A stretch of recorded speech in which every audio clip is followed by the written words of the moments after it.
പുണ്യൈർ ദേവത്വം ആപ്നോതി പാപൈ സ്ഥാവരതാമിയാത്. പുണ്യങ്ങൾ ചേരുമ്പോഴാണ് ദേവാംശം, പാപങ്ങൾ ചേരുമ്പോഴാണ് സ്ഥാവരമായ അവസ്ഥ. കണ്ണൂർ വിഷൻ ചാനലിൻ്റെ പ്രദക്ഷിണ വഴിയിൽ ഈ ആഴ്ച പെരുങ്കോന്ന് പുളിമ്പിടാവ് ശ്രീ സോമേശ്വരി ചുഴലി ഭദ്രകാളി ക്ഷേത്രത്തിലെ ഐതിഹ്യത്തെക്കുറിച്ചാണ്.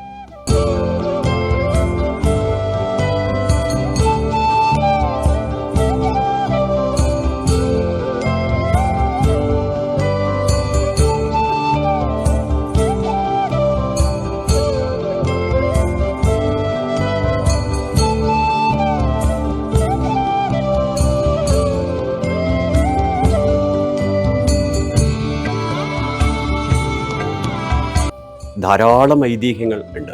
ഒരു ഭക്ത അല്ലെങ്കിൽ ഒരു ഭക്തൻ പ്രാർത്ഥിച്ചാൽ ഈശ്വരി കൂടെ വരുമെന്നുള്ളതിന് ഏറ്റവും പ്രത്യക്ഷ ഉദാഹരണം നമ്മൾ പറയാറ് മഞ്ജുളയുടെ കാര്യമാണ്. ഭഗവാൻ ശ്രീകൃഷ്ണ ഭഗവാൻ മഞ്ജുള ചാർത്തിയ മാലയുടെ മഹത്വം നമുക്കറിയാം. അതുപോലെ ഒരു ഐതിഹ്യമുള്ള ക്ഷേത്രമാണത്രേ പുളിമ്പിടാവ് ശ്രീ ചുഴലി ഭഗവതി ക്ഷേത്രം.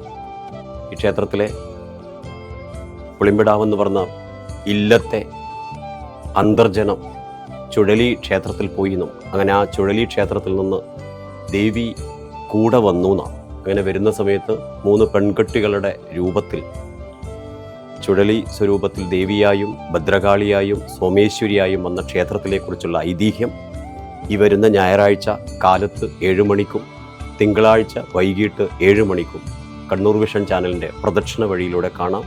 നന്ദി, നമസ്തേ.